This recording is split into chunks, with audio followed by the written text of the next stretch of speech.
Un pescador de alta mar puede trabajar hasta 20 horas seguidas sin apenas dormir. Y lo hace durante 60 días seguidos sin pisar tierra firme. En un solo viaje acumula más horas de trabajo que un oficinista en 3 meses completos. En barcos atuneros del Atlántico se han registrado tripulaciones que apenas descansan 3 horas al día, repitiendo ese ciclo sin pausas mientras lanzan y recogen redes que pesan más que un autobús. El océano no espera. Si el cardumen aparece a medianoche, todos deben estar en cubierta, aunque lleven 18 horas sin parar. El agotamiento es tan extremo que algunos pescadores cuentan que han llegado a quedarse dormidos de pie, con el cuerpo tambaleándose sobre la cubierta mojada, a pocos centímetros de caer al agua helada. Y aquí un dato brutal. Quien cae por la borda en aguas a menos de 5 grados tiene apenas 15 minutos de vida antes de que su corazón se detenga. La jornada de un pescador no se mide en horas ni en turnos. Se mide en resistencia. Se mide en cuánto puede aguantar un cuerpo humano antes de rendirse. Y en alta mar, rendirse nunca es una opción. Muchos creen que un pescador de alta mar se hace rico en un solo viaje. La realidad es mucho más oscura. En un barco factoría del Mar del Norte, un marinero puede ganar entre 1.200 y 2.000 euros al mes, pero con un riesgo de vida que supera al de un bombero o un soldado en activo. El detalle que casi nunca se cuenta es que ese sueldo no es fijo. Todo depende de la captura. Si el barco regresa con bodegas llenas de atún rojo o de langostino noruego, el reparto puede ser jugoso. Pero si el mar no ofrece nada, el marinero puede volver con menos de 600 euros tras 2 meses de trabajo. Y lo peor, muchos de esos pescadores deben costear de su propio bolsillo la comida y el material de trabajo antes de zarpar. En los grandes atuneros congeladores que operan en el Índico, hay capitanes que ganan más de 100.000 euros al año, mientras que los marineros que cargan las redes apenas superan los 1.000. Una desigualdad brutal que se mantiene oculta bajo la promesa del gran viaje. Un dato estremecedor. Según la Organización Internacional del Trabajo, 1 de cada 5 pescadores del mundo trabaja en condiciones de semiesclavitud, atrapados en contratos abusivos donde el dinero prometido nunca llega. Hay casos documentados en Asia donde tripulantes pasaron más de un año en el mar sin recibir un solo pago, alimentándose de pescado seco y arroz, retenidos en barcos como si fueran cárceles flotantes. Así funciona la paga secreta de la pesca en alta mar. Un juego de azar donde el mar reparte la suerte. Y casi siempre gana el armador, nunca el marinero. En un barco de estos, dormir no es descanso, es supervivencia. Las literas donde los pescadores intentan recuperar fuerzas son tan pequeñas que muchos las llaman ataúdes flotantes. Imagina un colchón de apenas 60 centímetros de ancho, encerrado entre paredes metálicas, con el techo tan bajo que apenas puedes girarte sin golpearte la cabeza. En algunos barcos grandes, como los atuneros de más de 90 metros, las tripulaciones superan las 40 personas y todos deben compartir camarotes minúsculos de 4 o 6 hombres. El olor a gasoil, pescado y sudor impregna el aire. No existe silencio.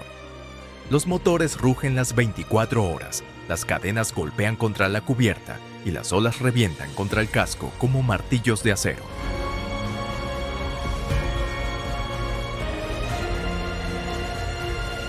Un dato estremecedor. En barcos factoría de Noruega se han medido niveles de ruido dentro de los camarotes superiores a 85 decibelios, lo mismo que escuchar un taladro junto a tu oreja. Y esto es lo que acompaña a los marineros cada vez que intentan dormir. Pero hay algo peor. El descanso nunca es completo. Como los turnos se dividen en ciclos de pocas horas, las camas se usan por rotación. Cuando un pescador termina su guardia, se acuesta en la litera que otro compañero acaba de dejar caliente y sudada. No existe la privacidad, no existen sábanas limpias cada noche. Existe solo un espacio compartido, usado como si fuera un relevo de guerra. El cuerpo se adapta a la fuerza. Muchos desarrollan lo que llaman el sueño partido. Descansos intermitentes de 2 o 3 horas que, según médicos marinos, no permiten una recuperación real. Esto provoca que después de semanas en el mar, un pescador pueda acumular una deuda de sueño equivalente a 70 horas. El resultado: reflejos lentos, irritabilidad y un riesgo constante de accidentes fatales en cubierta. Algunos marineros cuentan que en medio de la noche, en esas camas estrechas, sienten como las paredes vibran con cada golpe del mar y el miedo se mezcla con el cansancio. El barco se convierte en una prisión metálica que no deja dormir. Y aún así, cada amanecer obliga a volver a cubierta, como si el descanso nunca hubiera existido. Dormir en alta mar no es cerrar los ojos. Es aprender a descansar con el rugido del océano como arrullo, con el miedo como compañero y con la certeza de que el sueño profundo solo llegará cuando el barco regrese a puerto. En tierra, elegir qué comer es un lujo cotidiano. En alta mar es un desafío de supervivencia. A bordo de un barco de pesca, la comida no se prepara con calma. Se improvisa entre tormentas, mareos y jornadas interminables. Y lo más impactante es que, pese a pescar toneladas de alimento, los marineros rara vez disfrutan de lo que capturan. En los grandes buques factoría, las bodegas se llenan con especies que valen miles de euros en el mercado internacional. Pero la tripulación suele alimentarse de arroz, pasta, pan duro y conservas enlatadas. En muchos barcos el menú no cambia en semanas. Atún en lata, sardinas, sopa instantánea y café aguado. Un estudio de la FAO reveló que más del 60% de los pescadores en alta mar sufren deficiencias de vitaminas, sobre todo vitamina C, lo que provoca llagas, debilidad y encías sangrantes. Síntomas similares al antiguo escorbuto que diezmaba a los marineros en el siglo XVIII. Los cocineros a bordo, que a menudo son también tripulantes, deben alimentar a 30 o 40 hombres con provisiones que se almacenan durante meses. Imagina cocinar en una cocina diminuta que se balancea sin parar, con ollas que vuelan de un lado al otro y cuchillos que pueden convertirse en proyectiles mortales durante una tormenta. El pescado fresco, paradójicamente, no siempre es para ellos. En barcos atuneros que operan en el Pacífico, el atún rojo puede venderse en Japón por más de 3.000 euros el kilo, y por eso se congela de inmediato en bodegas a menos 60 grados Celsius para el mercado. Los marineros, mientras tanto, comen caballa o merluza de menor valor, o incluso el mismo pescado varias veces al día hasta llegar al hartazgo. Algunos marineros relatan que después de semanas en alta mar, sueñan con un trozo de fruta fresca, un plátano, una manzana, algo imposible de encontrar a bordo después de los primeros días.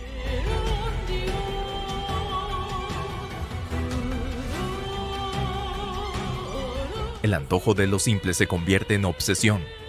Un dato brutal es que en ciertos barcos de bandera asiática se han documentado raciones de apenas 1.500 calorías al día para pescadores que trabajan 18 horas seguidas en temperaturas extremas. Eso es menos de lo que consume un niño promedio, para hombres que queman más de 4.000 calorías diarias. Así es el menú del mar.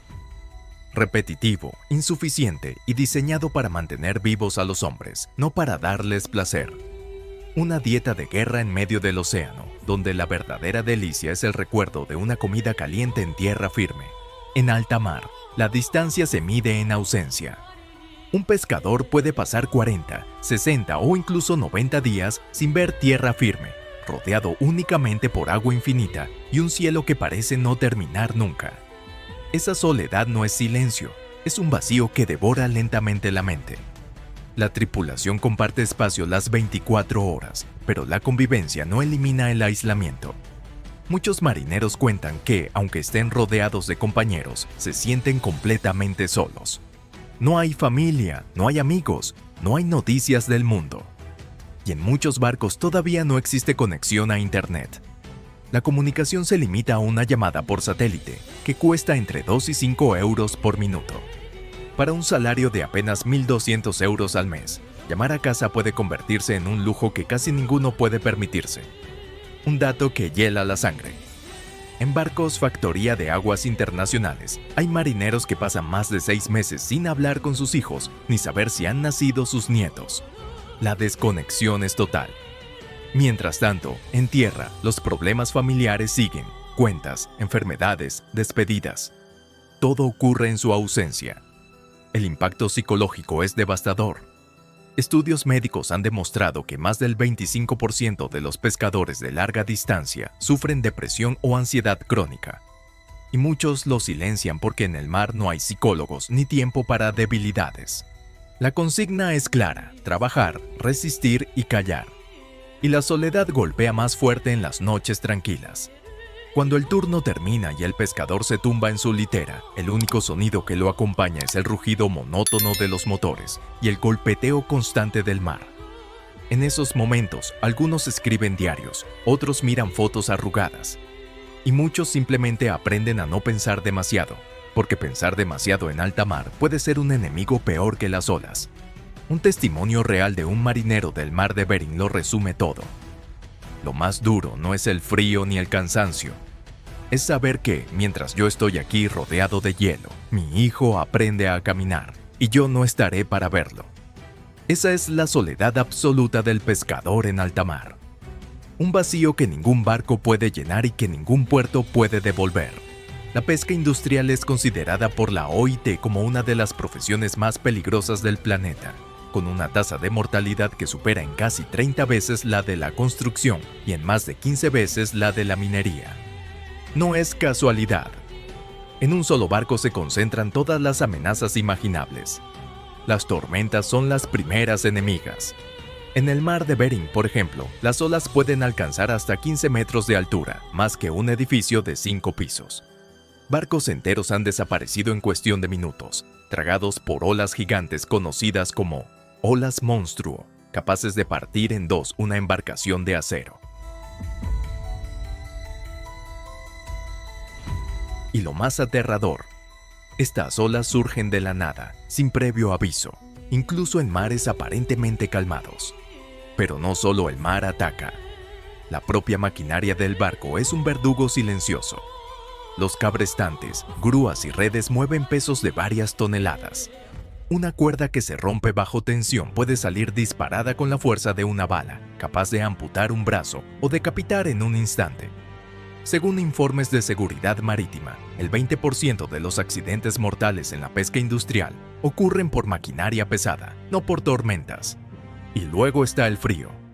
En mares árticos, la temperatura del agua puede ser de menos 1,8 grados Celsius. Si un pescador cae por la borda, tiene menos de 15 minutos antes de que la hipotermia lo mate. El problema es que la mayoría de las caídas ocurren de noche, en cubierta resbaladiza, mientras se manipulan redes en plena oscuridad. Muchas veces nadie ve al hombre caer, y cuando lo notan ya es demasiado tarde. Un dato estremecedor: cada año más de 24,000 pescadores mueren en el mundo, la mayoría en aguas lejanas donde nadie los ve, nadie los busca y nadie los recuerda. Son muertes invisibles, sin funerales, sin prensa. El barco sigue pescando, el mar sigue rugiendo, y el nombre del marinero se pierde con las olas. El cansancio multiplica los riesgos. Dormir 3 horas al día durante semanas hace que la mente se nuble, los reflejos fallen y los accidentes se disparen.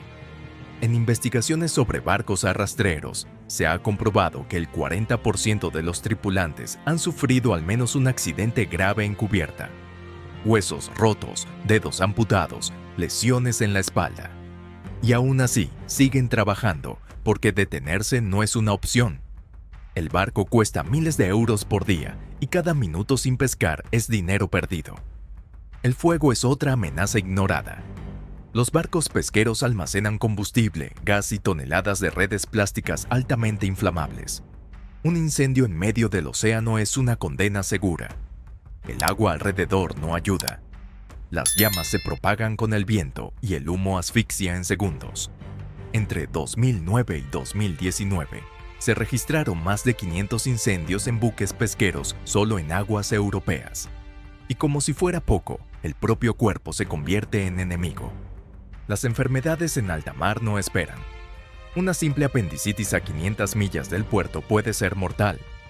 Muchos barcos no tienen médico a bordo y el capitán debe improvisar cirugías guiadas por radio o satélite.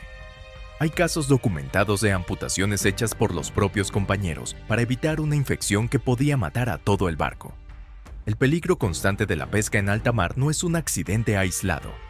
Es una cadena interminable de amenazas.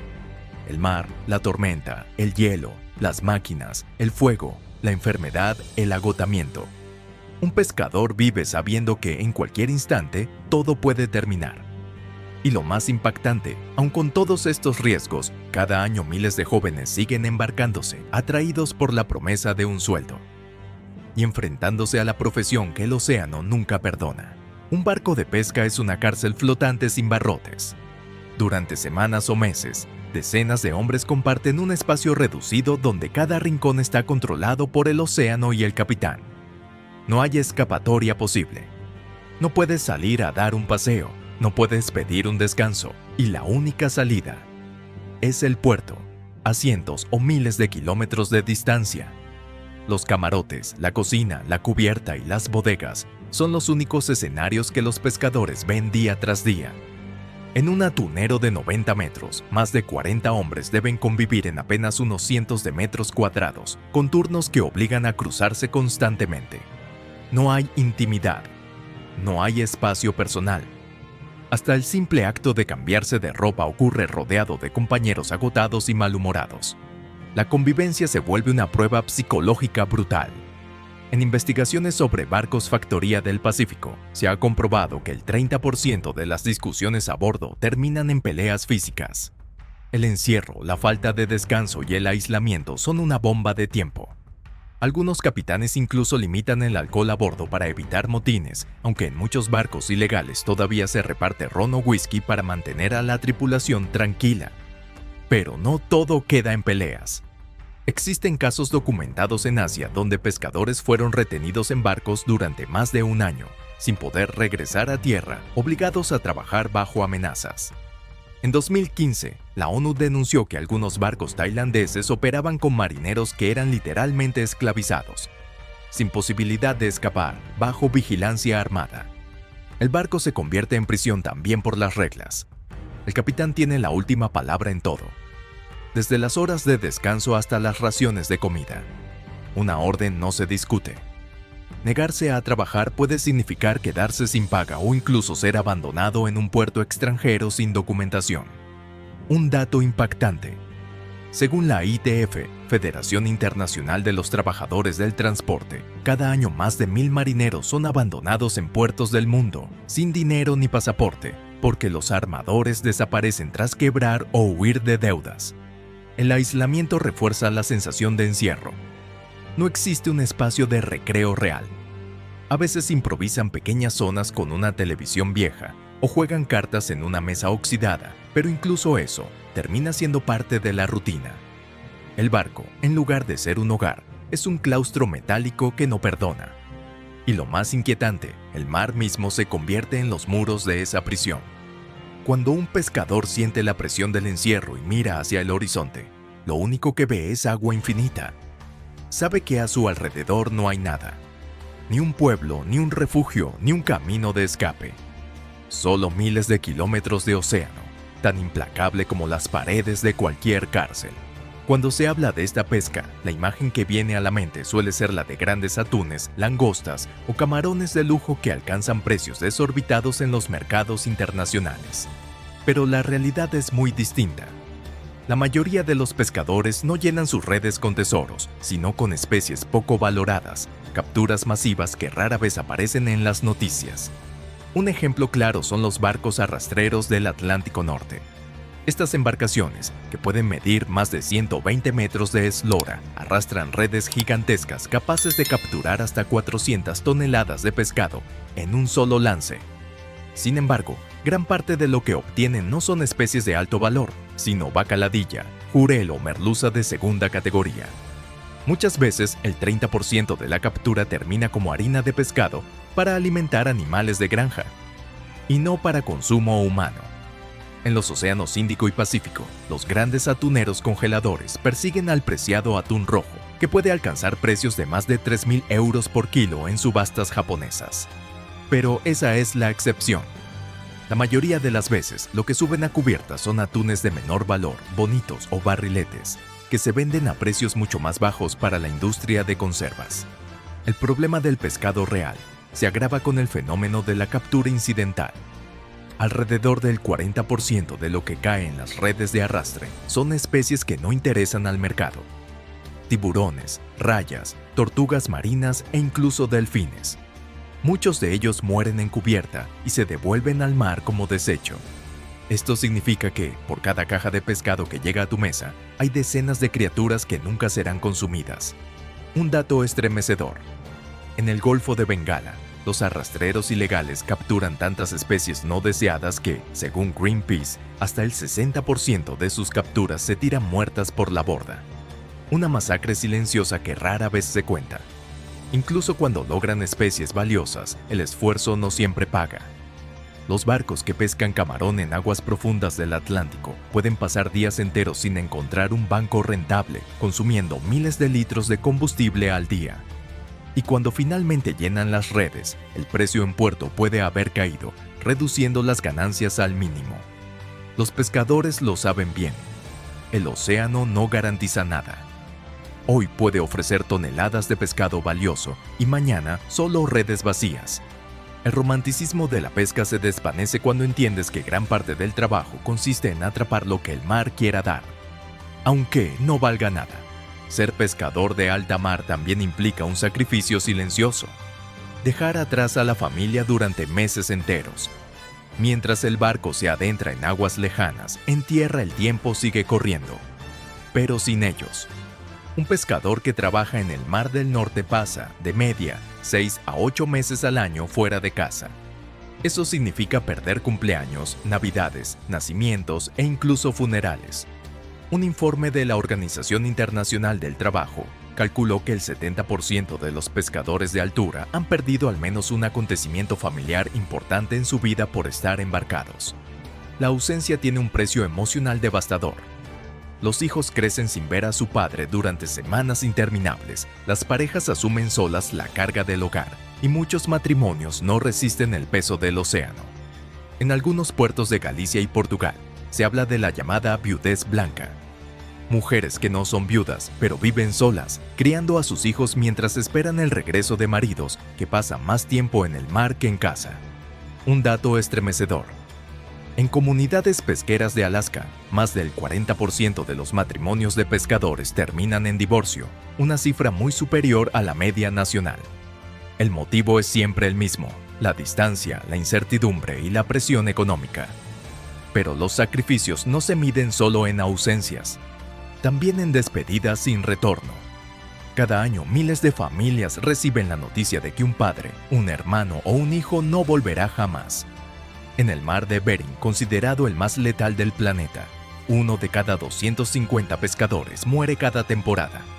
Para esas familias no hay entierro, porque los cuerpos muchas veces nunca se recuperan. Solo queda una llamada fría anunciando que el barco no regresó con todos sus hombres. Algunos pescadores confiesan que lo más duro no es el cansancio ni el hambre, sino la culpa. Culpa por no estar presentes en los momentos importantes. Culpa por dejar a sus hijos crecer solos. Culpa por no poder abrazar a su familia en las noches de tormenta. Una culpa que pesa más que las redes cargadas de pescado. Y aún así, el ciclo se repite.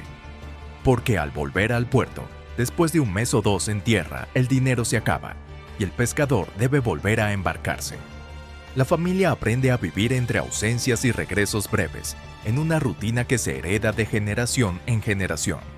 Ese es el sacrificio oculto de la pesca en alta mar. No solo se paga con sudor y riesgo, también con lágrimas, soledad y momentos perdidos que jamás se recuperan. Cuando un comensal en un restaurante levanta el tenedor y prueba un trozo de pescado fresco, rara vez se pregunta qué costo humano hay detrás de ese plato.